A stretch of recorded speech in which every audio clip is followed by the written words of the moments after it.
من شوارع باكستان إلى ساحات المعارك السورية، قصة ميليشيات زينبيون. هل تساءلت يوما عن كيفية ظهور ميليشيات تجند عناصرها من قبائل نائية في باكستان لتصبح قوة قتالية ضاربة على الأراضي السورية؟ في عام 2013 ظهر لواء زينبيون، ميليشيا شيعية أسسها الحرس الثوري الإيراني بهدف معلن، وهو حماية مقام السيدة زينب. ولكن سرعان ما تحول هذا الهدف إلى المشاركة المباشرة في معارك حلب ودير الزور والغوطة الشرقية دفاعا عن نظام بشار الأسد. الأمر لم يتوقف هنا. كيف نجحت إيران في تجنيد آلاف الشباب الباكستانيين من مناطق مثل كراتشي وكورام وجيليجيت بلتستان؟ ولماذا كان للتعليم الديني والحوزات العلمية دور محوري في تحويل هؤلاء الشباب إلى مقاتلين؟ بل والأغرب من ذلك، كيف أصبح لواء زينبيون واحدا من أدوات إيران الإقليمية، حتى بات مصدر قلق داخل باكستان نفسها وسط تقارير عن ضلوعه في اغتيالات وصراعات طائفية دموية؟ سنأخذك في رحلة إلى كواليس هذه الميليشيا المثيرة للجدل، المصنفة على أنها إرهابية، لتتعرف على شبكات التجنيد في إيران، علاقتها بالحرس الثوري، ومشاركتها في صراعات محلية ودولية، وما هو مستقبل زينبيون بعد انسحاب القوات الإيرانية من سوريا. وهل سنشهد انتقال هذه الصراعات الطائفية إلى قلب باكستان؟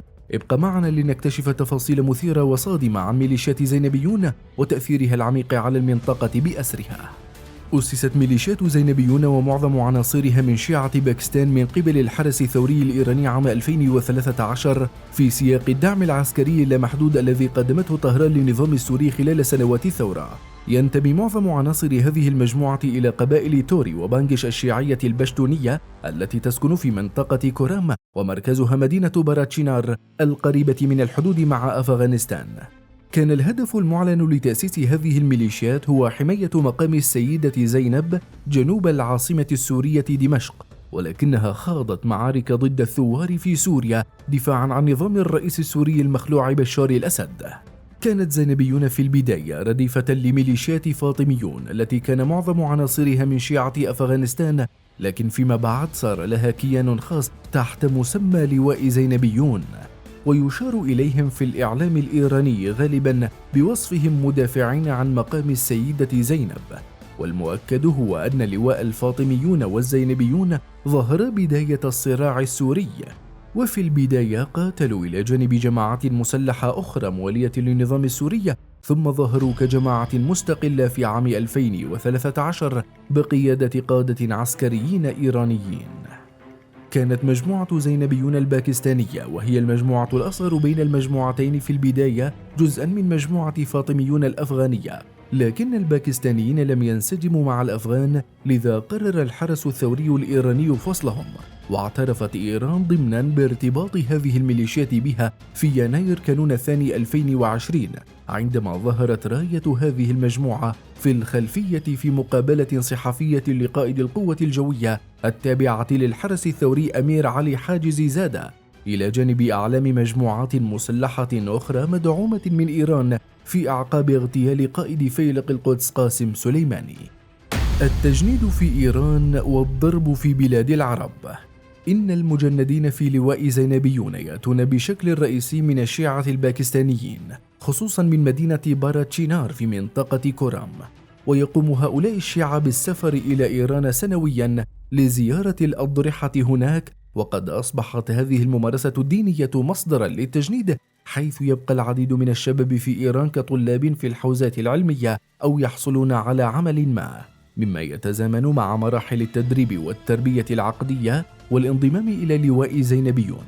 ويضيف زيدي أن عمليات التجنيد تتركز في مدينة مشهد شمال شرق إيران، بينما تشير بعض المصادر إلى أن جامعة المصطفى الدولية التي تقع في مدينة قم تلعب أيضا دورا محوريا في هذا التجنيد. وعن تركيب ميليشيات زينبيون، فإن معظم المجندين الباكستانيين في لواء زينبيون جاءوا من كراتشي ومنطقة كورام وكويتا، وعدد قليل منهم من منطقة جيليجيت بلتستان. وبالإضافة إلى ذلك انضم بعض الطلاب الباكستانيين المسجلين في مؤسسات تعليمية إيرانية مختلفة وخاصة جامعة المصطفى الدولية في قم إلى هذه الميليشيا. علاوة على ذلك جذب فيلق القدس التابع للحرس الثوري بعض أفراد مجتمع الهزار الشيعي إلى لواء الزينبيون من خلال تقديم الجنسية الإيرانية وفرص عمل مع رواتب شهرية مغرية، وتقدر بعض الإحصائيات أعدادهم بنحو 5000 مقاتل. دور زينبيون في الحرب السورية. ميليشيا زينبيون شاركت في العديد من العمليات القتالية الرئيسية في سوريا مثل معارك حلب ودير الزور والغوطة الشرقية، وارتكبت مجازر وانتهاكات بحق الشعب السوري. تركزت مهامهم في القتال البري جنبا إلى جنب مع قوات النظام وغيرها من الميليشيات المدعومة إيرانيا مثل حزب الله اللبناني ولواء فاطميون الأفغاني. وبعد سقوط النظام السوري في 8 ديسمبر كانون الأول الماضي وانسحاب القوات الإيرانية من سوريا، أثيرت تساؤلات حول دور المجموعات المسلحة الموالية لإيران في سوريا في المستقبل، بما في ذلك لواء فاطميون ولواء زينبيون.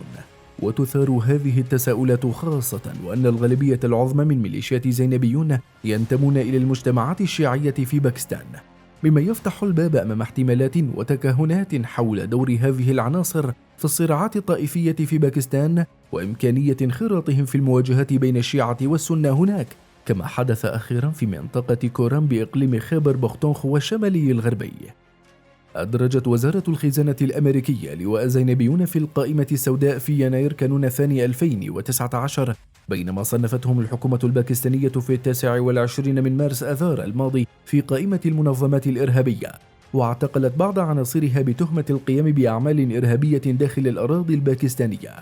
وقالت إن من بين المعتقلين الشخص الذي له صلة بمحاولة اغتيال العالم الديني الباكستاني البارز تقي الدين عثماني القاضي الأسبق بالمحكمة العليا والعضو الدائم بمجمع الفقه الإسلامي التابع لمنظمة التعاون الإسلامي. وفي خطاب له أمام البرلمان في يوليو تموز 2022 قال وزير الداخلية الباكستاني حينذاك رانا ثنا الله إن أعضاء لواء زينبيون كانوا قد تورطوا في الأنشطة الإرهابية في البلاد من عام 2019 إلى 2021، وإن إسلام أباد بقيت مترددة في إدراج المجموعة في القائمة السوداء بشكل رسمي حتى نهاية مارس آذار 2024، وذلك لأسباب داخلية والحرص على علاقتها مع طهران. الصراع الطائفي في باكستان.